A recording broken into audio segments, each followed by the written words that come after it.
আমাদের দৈনন্দিন জীবনে কোনো কিছু মাপার জন্য বিভিন্ন ইউনিট বা এককের উপর ভিত্তি করে মাপা হয়। যেমন উচ্চতা মাপার জন্য হাইট বা সেন্টিমিটার, ওজনের জন্য কেজি বা পাউন্ড ইত্যাদি। ঠিক তেমন CSS এ হাইট বা উইথ সাইজ মাপার জন্য বিভিন্ন ইউনিট ব্যবহার করা হয়। আজকে আমরা সেইগুলোই জানব এবং কোন জায়গায় কোন ইউনিট ব্যবহার করা উচিত সে বিষয়েও ধারণা দিব। যেহেতু এই টিউটোরিয়ালগুলো বিগিনারদের জন্য, তাই একটু বেশি বেসিক এ যাওয়ার চেষ্টা করি। সেটা হচ্ছে হোয়াট ইজ ইউনিট। ইউনিট হচ্ছে একক, যার একটা ভিত্তি বা ধ্রুবক মান থাকে এবং তার উপর নির্ভর করে সব কিছু হিসাব করা হয়। ধরুন আপনার ওজন 70 কেজি, এক্ষেত্রে এই কেজি 1 কেজি বা এটা হচ্ছে একটা ধ্রুবক মান। সো আপনার ওজন যেহেতু 70 কেজি, তার মানে হচ্ছে ওই 1 কেজি ধ্রুবক মানের 70 গুণ হচ্ছে আপনার কেজি। এবার আসি HTML ডকুমেন্ট অবজেক্ট মডেল। এটা আপনাকে একটু বুঝতে হবে। সেটা হচ্ছে যখনই HTML কোনো ব্রাউজারে লোড হয় তখন সেটা আসলে ডকুমেন্ট আকারে আসে এবং সেখান থেকে ট্রি আকারে প্রত্যেকটি অবজেক্ট আলাদা করে। সো এক্ষেত্রে প্রথমে আমরা দেখতে পাচ্ছি এখানে হচ্ছে ডকুমেন্ট এবং তারপর হচ্ছে সেই ডকুমেন্টটা HTML এবং HTML এর পরে আবার হেড এবং বডি এবং টাইটেল, লিঙ্ক, ডিপি, এগুলো হচ্ছে ট্রি আকারে অবজেক্টগুলো আলাদা হচ্ছে। সো এইখানে HTML এটা হচ্ছে রুট এলিমেন্ট এবং তারপরে হেড এবং বডি এটা হচ্ছে parent element. So parent element হলে এর আবার চাইল্ড এলিমেন্ট থাকবে। সেটা হচ্ছে এই যে এখানে যে টাইটেল, লিঙ্ক, ডিপি, এগুলো হচ্ছে চাইল্ড এলিমেন্ট। তাহলে এই চাইল্ড এলিমেন্ট হচ্ছে এই, মনে করুন এখানে এই যে ডিভ আছে, এই ডিভের প্যারেন্ট হচ্ছে বডি এবং আর এই বডির চাইল্ড হচ্ছে ডিভ। এখন এগুলো আবার প্যারেন্ট হতে পারে যদি এর নতুন কোনো চাইল্ড থাকে। মনে করুন ডিভকে আমরা প্যারেন্ট হিসাবে নিতে যাচ্ছি, তো ডিভকে যদি আমরা প্যারেন্ট হিসাবে নিতে চাই তাহলে এর একটা চাইল্ড লাগবে। ধরুন সেই চাইল্ড হচ্ছে H1, তাহলে H1 এর ক্ষেত্রে হচ্ছে প্যারেন্ট হচ্ছে ডিভ এবং তাহলে H1 হচ্ছে চাইল্ড এবং H1 এর প্যারেন্ট হচ্ছে ডিভ।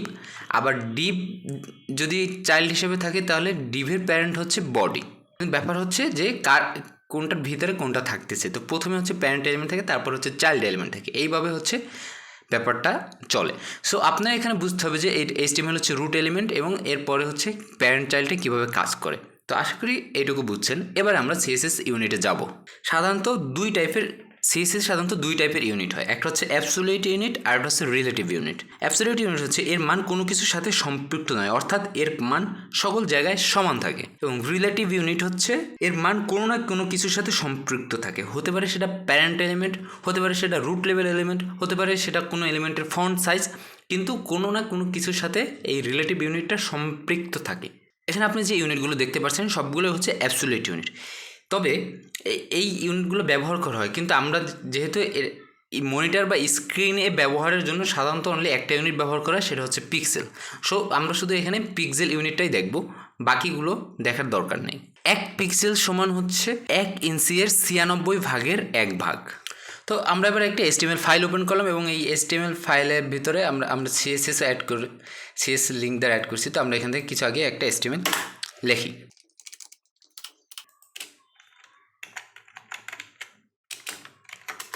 তাহলে যেহেতু আমরা পিক্সেল শিখছি, আমরা পিক্সেলসে দিই। তাহলে এটার উইথ দিলাম হচ্ছে 100 px না 300 px, হাইট দিলাম, হাইটও 300 px দিই এবং এর ব্যাকগ্রাউন্ড কালার দিই আমরা গ্রিন। ওকে, দেখুন আমরা এখানে একটা বক্স দেখতে পেলাম যেটার উইথ হচ্ছে 300 px, হাইট হচ্ছে 300 px এবং ব্যাকগ্রাউন্ড কালার হচ্ছে গ্রিন। তো এবার আমরা কিছু টেক্সট নেওয়ার চেষ্টা করি। সো এখন ধরুন আমরা এখানে পি এর ফন্ট সাইজ চেঞ্জ করব। তো আমরা পি নিলাম, ফন্ট সাইজ দিলাম 16 px। দেখুন আমাদের ফন্ট সাইজ কিন্তু চেঞ্জ হলো না। আমরা একটু জুম করি, দেখুন এই যে 16 px, এটার প্রথমে কিন্তু কোনো ফন্ট সাইজ ছিল না। তারপরে আমরা যখন এটার ফন্ট সাইজ দিলাম, দেখুন এর ফন্ট সাইজ চেঞ্জ হলো না। কিন্তু আমরা যদি এবার এটাকে ডাবল করি 32 px দিই, এখন দেখুন ফন্ট সাইজ কিন্তু চেঞ্জ হলো। সো প্রথমে কেন হলো না? প্রথমে হলো না কারণ ব্রাউজারে সাধারণত ডিফল্ট ফন্ট সাইজ থাকে 16 px। সো এই ডিফল্ট ফন্ট সাইজটা কোথায় থাকে? এটা হচ্ছে HTML এ থাকে, অর্থাৎ রুট এলিমেন্টে এটা সেট করা থাকে যে 16 px। রুট এলিমেন্টে HTML, এখানে হচ্ছে ফন্ট সাইজ 16 px। প্রায় সকল ব্রাউজারে এটা সেট থাকে। এখন প্রশ্ন হচ্ছে যে আপনি এই ডিফল্ট ফন্ট সাইজ কি চেঞ্জ করবেন কি না, এবং এই যে পিক্সেল এটা কোথায় ব্যবহার করবেন। তো প্রথম কথা হচ্ছে কখনোই এই HTML এর ডিফল্ট ফন্ট সাইজ চেঞ্জ করা উচিত না, কারণ এই HTML এর ডিফল্ট ফন্ট সাইজ যদি চেঞ্জ করা হয় তখন সে সবসময় ওই জিনিসটাই নেবে, অর্থাৎ ব্রাউজার সাধারণত স্ক্রিনের সাইজ অনুযায়ী তার ফন্ট নিয়ে থাকে, কিন্তু যদি এখানে ডিফল্ট ফন্ট সাইজ সেট করে দেওয়া হয় তখন ব্রাউজারের এই জিনিসটা নিতে অসুবিধা হয় এবং সব জায়গায় একই রকম ফন্ট দেখায়। সো যেমন আমরা একটু দেখার চেষ্টা করি, তো আমরা বক্সটা কেটে দিই, এটা আমাদের ডিস্টার্ব করবে। আচ্ছা, তো আমাদের এখন ফন্ট সাইজ দেওয়া আছে 16 px। এখন যদি আমরা ব্রাউজার থেকে ব্রাউজারের সেটিংয়ে গিয়ে যদি আমরা এই যে ফন্ট সাইজ এটাকে যদি ভেরি লার্জ করি তাহলে কি এইগুলো বড় হয়ে গেল, তার মানে কি আমাদের ওই পেজের ফন্ট সাইজও বড় হওয়ার কথা, কিন্তু সেটা কিন্তু বড় হলো না, কারণ এই ডিফল্ট ফন্ট সাইজ ফিক্সড করে দেওয়ার কারণে সে ব্রাউজার নিজের থেকে আর স্ক্রিন অনুযায়ী সে এটা মডিফাই করতে পারতেছে না। বাট আমরা যদি এবারে এই ডিফল্ট ফন্ট সাইজটা চেঞ্জ করে দিই, জাস্ট কেটে দিই, দেখুন, তাহলে দেখুন এই ফন্ট কিন্তু বড় হয়ে গেল। তার ডিফল্ট ফন্ট সাইজ কিন্তু এখানে সে তার দেখার যেভাবে সুবিধা হয় সেইভাবে একটা ফন্ট সাইজ নিয়ে নিল। তো এই জন্যই সাধারণত আমরা ডিফল্ট ফন্ট সাইজ চেঞ্জ করব না। এখন কথা হচ্ছে তাহলে আমরা এই পিক্সেলটা ব্যবহার করব কোথায়। পিক্সেলটা সাধারণত দুই জায়গায় বেশি ব্যবহার করা যেতে পারে, সেটা একটা হচ্ছে বর্ডারের ক্ষেত্রে এবং আরেকটা হচ্ছে মিডিয়া কুইরের ক্ষেত্রে। তো আমরা বর্ডারের ক্ষেত্রে একটু দেখি। আমরা এইসনে বর্ডার নিই, এই যে এইসন CSS ইউনিটস, ওইখানে বর্ডার নিই, তাহলে এইসন বর্ডার 5px সলিড গ্রিন, এটা হচ্ছে 5px। এখন এটা আমরা এই যে ডিক্লেয়ার করব, এটা এখন সব জায়গায় এই 5pxই থাকবে, তো এক্ষেত্রে অনেকটা সমস্যা হয় না। তো সাধারণত বর্ডার এবং মিডিয়া কুইরের ক্ষেত্রে px ব্যবহার করা যেতে পারে। আমরা রিলেটিভ ইউনিট দেখব। তো এইখানে আপনারা যে ইউনিটগুলো দেখতে পাচ্ছেন এগুলো সবই হচ্ছে রিলেটিভ ইউনিট। তো এখান থেকে আমরা প্রথমে পার্সেন্টেজ দেখব। তো পার্সেন্টেজ দেখার ক্ষেত্রে পার্সেন্টেজ হচ্ছে সবসময় relative to their parents. So percentage সবসময় তাদের প্যারেন্ট এলিমেন্টের সাথে রিলেটিভ। আচ্ছা, তো আমরা দেখি এবার, আমরা এখানে একটা নিউ ডিভ নিই যেটার থাকবে পার্সেন্টেজ। ওকে, আচ্ছা, যারা আমার এই এমিটগুলো বুঝতেছেন না, আমি উপরে আই বাটনে এই এমিটের একটা টিউটোরিয়াল আছে, সেটা দিয়ে দিছি, HTML এমিট, আপনারা সেটা দেখতে পারবেন। তো এটার আমরা বর্ডার নিই হচ্ছে 5px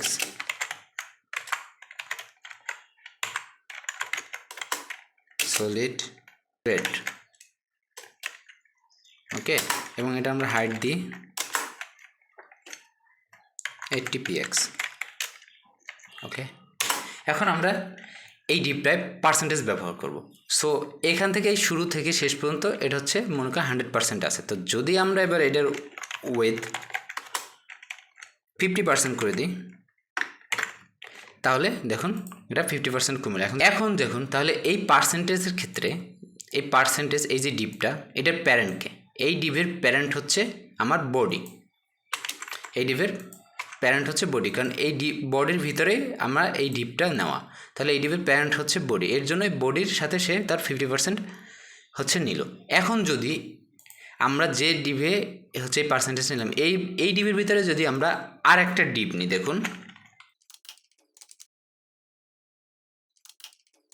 তাহলে এবার কিন্তু আমাদের ডিপটা হচ্ছে এই পার্সেন্ট, যে এই যে ডিপটা, এই ডিভের ভিতরে আমরা এই ডিপটা নিলাম, তাহলে এক্ষেত্রে এই ডিভটা হচ্ছে চাইল্ড এবং এই ডিভের প্যারেন্ট হচ্ছে এই ডিভ। এখন যদি আমরা সেই সেম কাজটা করি, যে এই যে পার্সেন্টেজ যে ভ্যালু, সেই সেম ভ্যালুটা যদি আমরা এই ডিভের ভিতরে বসাই, তাহলে দেখুন আমরা হাইটে কমাই দিলাম, কালারটা ব্লু দিই, এই যে দেখুন, তাহলে কি হলো, সে এবারে 50%, এ দেখুন এই জায়গায় 5px সলিড ব্লক হাইট, এই যে 70px সব ঠিক আছে, কিন্তু এখানে এটার উইথও 50% এবং এটার উইথও 50%, কিন্তু এই 50% এটা আসলে এখানে এবং এই 50% এটার কমে গেল। কেন হলো? কারণ হচ্ছে এই 50% সে ফুল বডির 50% নিয়েছে, তার এবং এই জায়গায় সে তার প্যারেন্টের 50% নিয়েছে। তো এক্ষেত্রে কারণ এইখানের ডিভের প্যারেন্ট ছিল এইটা, এই কারণে সে তার ওখানের 50% নিয়েছে, এবং এই ডিভের প্যারেন্ট হচ্ছে এই বডি, তাই সে বডির 50% নিয়েছে। ওকে, এটাকে যদি আমরা 100% করে দিই তাহলে এই জায়গাটা নেবে, অর্থাৎ সে তার প্যারেন্টের যে জায়গাটুকু ওইটুকু হচ্ছে তার ফুল জায়গা। পার্সেন্টেজ হচ্ছে সবসময় রিলেটিভ টু দেয়ার প্যারেন্ট, অর্থাৎ সে তার প্যারেন্টের সাথে রিলেটিভ থাকে। এবারে আমরা আরেকটা জিনিস দেখবো, সেটা হচ্ছে ভিউপোর্ট উইথ। তো এর জন্য আমরা এখানে আরেকটা ডিভ নিই, এই ডিভ নিই। সো এক্ষেত্রেও আমরা বর্ডার নিই।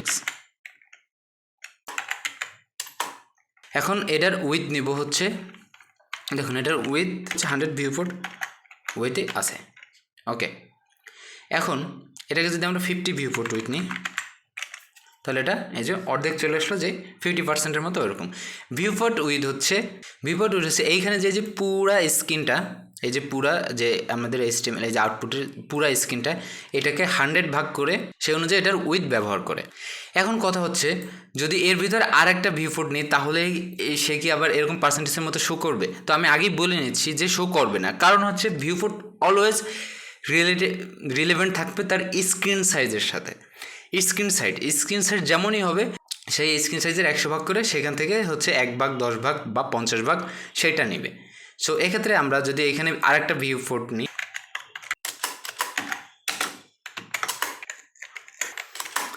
এটার যদি আমরা উইথ দিই তাহলে এটার উইথ দেখুন, আমরা যদি 50 VW দিই তাহলে সে 50 VW থাকতেছে। যদি আমরা এটাকে 100 করি তাহলে কিন্তু সে 100 VW হয়ে যাচ্ছে। তার মানে কি দেখুন, এটা হচ্ছে এই যে স্ক্রিনের সাথে হচ্ছে এটা যুক্ত, এটা তার প্যারেন্ট এলিমেন্টের সাথে তার কোনো সম্পর্ক নেই। তাহলে এইখানে অনেক সময় VW এবং পার্সেন্টেজের সাথে অনেকে মিলায় ফেলায়। তো সেক্ষেত্রে আপনাকে বুঝতে হবে যে পার্সেন্টেজ সবসময় তার প্যারেন্টের সাথে রিলেটিভ থাকে, এবং ভিউপোর্ট উইথ সবসময় তার স্ক্রিনের সাথে রিলেটিভ থাকে, এখানে প্যারেন্টের সাথে কোনো সম্পর্ক নাই। ওকে, এবারে আমরা এগুলো একটু মুছে দিই, আমাদের অনেক গ্যাদারিং হয়ে যাচ্ছে। সিএস এটা দেখবো, সিএস হচ্ছে রিলেটিভ ক্যারেক্টারের সাথে রিলেটিভ থাকে। কীরকম? কারণ পি এর ফন্ট সাইজটা আমরা একটু বাড়াইনি।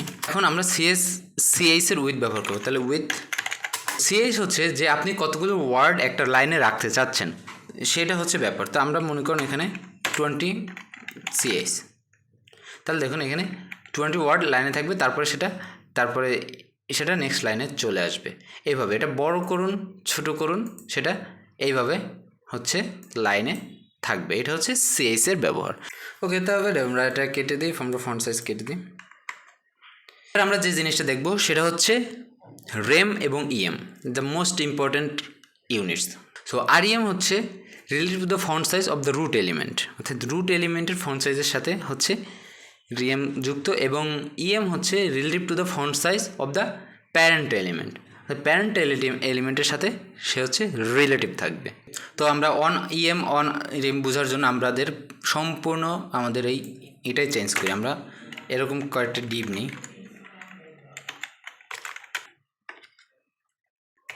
এখন সিএসএস ইউনিটের জন্য আমরা এই ক্লাসগুলো এখানে নেওয়া আছে। তো এখন যদি আমরা এটার ফন্ট সাইজ চেঞ্জ করি, দেখুন সাইজ এটার আমরা দিলাম অন রেম, ওকে, রেম ইউনিটের জন্য, এবং এই যে ইএম ইউনিট এটার জন্য আমরা দিলাম ফন্ট সাইজ অন ইএম। আমাদের ওয়ান রেম অন ইএম মানে হচ্ছে HTML যে এখন রুট ওখান থেকে নিচ্ছে। এখন যদি আমরা এটাকে 2 রেম দিই এবং এটাকে যদি 2 EM দিই, দেখুন এই দুটোর কিন্তু সেমভাবে সবগুলো চেঞ্জ হলো না, সেমভাবে সবগুলো চেঞ্জ হলো। এখন যদি আমরা প্যারেন্ট ডিভের ক্ষেত্রে, এবারে এই যে প্যারেন্ট ডিভের ক্ষেত্রে এখানে যদি আমরা ফন্ট সাইজটা চেঞ্জ করি, দেখুন ফন্ট সাইজ আমরা দিলাম হচ্ছে 2 রেম। ফন্ট সাইজ 2 রেম দেওয়ার কারণে আমাদের এই নিচেরটার ফন্ট সাইজ ঠিকই চেঞ্জ হলো, কিন্তু এই উপরটার ফন্ট সাইজ চেঞ্জ হলো না। অর্থাৎ উপরে যে রেম ছিল এই রেমের ফন্ট সাইজ চেঞ্জ হলো না, কিন্তু ইএমের ফন্ট সাইজ চেঞ্জ হলো। কেন? এর কারণ হচ্ছে, যদি আমরা এখানে রেম ইউনিটে দেখুন, রেম ইউনিট সবসময় তার রুট লেভেল এলিমেন্টের সাথে সম্পৃক্ত। যার কারণে এখানে ফন্ট সাইজ 2 rem দেওয়ার কারণে এখানে দেখুন এই যে এটা সরাসরি HTML এর যে ডিফল্ট ফন্ট সাইজ সেটা হচ্ছে 16px, সেই 16px এ এখানে 2 rem দেওয়ার কারণে 16 দুগুণে 32 অর্থাৎ 32px হচ্ছে এটার ফন্ট সাইজ হয়েছে। এখন এই এর ক্ষেত্রে যখন আমরা সেই ফন্ট সাইজ 2em দিয়েছি, তো এই ক্ষেত্রে এই ডিভের ক্ষেত্রে প্যারেন্ট এলিমেন্ট হচ্ছে HTML, সেই কারণে এইখানে এর সাইজও 32px হয়েছে। এখন আমরা যখন প্যারেন্ট ডিভের ক্ষেত্রে আমরা ফন্ট সাইজ 2rem দিলাম, তখন এটার ফন্ট সাইজ হলো, তাহলে প্যারেন্ট ডিভের ফন্ট সাইজ হয়ে গেল 32px। তো 32px হওয়ার কারণে এখন এইখানে যখন এই প্যারেন্ট ডিভের ভিতরে কিন্তু এখন আমাদের দুটো ডিভ আছে, একটা হচ্ছে রেম ইউনিটের জন্য, এই যে দেখুন একটা হচ্ছে রেমের জন্য আর একটা হচ্ছে এর জন্য। এখন যখন এই যে রেম ইউনিটের ফন্ট সাইজ কিন্তু এখন এই যে 2rem এ রয়েছে, তো সেক্ষেত্রে সে 2rem রয়েছে, কিন্তু এম ইউনিটের ফন্ট সাইজ 2em রয়েছে, কিন্তু 2em থাকা সত্ত্বেও সে এই যে এটার থেকে এটা অনেক বড় দেখাচ্ছে। এর কারণ কি? কারণ হচ্ছে প্যারেন্ট ডিভে আমরা ফন্ট সাইজ 2rem দিয়েছি, তার মানে হচ্ছে 32px হচ্ছে প্যারেন্ট ডিভে। এখন যখন এই ডিভে আবার সেই এর মান আরও ডাবল করা হয়েছে, তখন সেটা এখানে 64px হয়ে গেছে, যার কারণে এটা বড় দেখাচ্ছে, কারণ এটা তার প্যারেন্টের সাথে চেঞ্জ হচ্ছে। প্যারেন্ট যদি এখানে আরও প্যারেন্ট ডিভের মান যদি আরও চেঞ্জ করা হয়, আমরা যদি এখন 3rem দিই, এটা আরও বড় হবে, কারণ এটা প্যারেন্ট ডিভের সাথে রিলেভেন্ট। কিন্তু এটা বড় হচ্ছে না, কারণ এটা হচ্ছে রুট লেভেলের সাথে হচ্ছে রিলেটেড। এখন যদি আমরা রুট লেভেলে যে চেঞ্জ করি ফন্ট সাইজ 16px, আমরা এটাকে 20px যদি দিই রুট লেভেলে যে, তখন দেখুন এই যে রুট লেভেল চেঞ্জ হলো। আমরা যদি কমায় দিই দেখুন, তখন কিন্তু এই রুট লেভেল এলিমেন্ট চেঞ্জ হবে। আর রুট লেভেল এলিমেন্ট যদি চেঞ্জ না করা হয়, তখন সে অন্য কোনো ডিভের ভিতরে থাকা সত্ত্বেও সে তার চেঞ্জ করবে না। সো এখানে এই rem এর সোজা হিসাব হচ্ছে যে রেম অর্থাৎ rem এটা সবসময় রুট লেভেল এলিমেন্টের সাথে যুক্ত থাকবে, এবং হচ্ছে তার প্যারেন্ট এলিমেন্টের সাথে যুক্ত থাকবে। এখন আপনি রেমকে আপনি পয়েন্ট আকারেও ব্যবহার করতে পারবেন, অর্থাৎ 4.5, 4.4 এভাবে আপনি হচ্ছে এই যে রেমের মান আপনি ব্যবহার করতে পারবেন, আর এর মানও এইভাবে পয়েন্ট আকারে আপনি ব্যবহার করতে পারবেন। এখন কথা হচ্ছে যে কোথায় আপনি রেম ব্যবহার করবেন, কোথায় আপনি ব্যবহার করবেন। তো সাধারণত ফন্ট সাইজের ক্ষেত্রে সবসময় রেম ব্যবহার করা উচিত, এবং যদি মার্জিন এবং প্যাডিং ব্যবহার করা হয় তো সেক্ষেত্রে ব্যবহার করাই বেটার। এবং উইথের ক্ষেত্রে তো আমি আগেই বলেছি যে ব্যবহার পার্সেন্টেজ ব্যবহার করা যেতে পারে, এবং সাথে সাথে হচ্ছে ও ব্যবহার করা যেতে পারে। তো আশা করি বুঝতে পেরেছেন, এবং এটা আসলে প্র্যাকটিসের সাথে সাথে আরও ভালোভাবে আপনি বুঝতে পারবেন। সো ধন্যবাদ সবাইকে।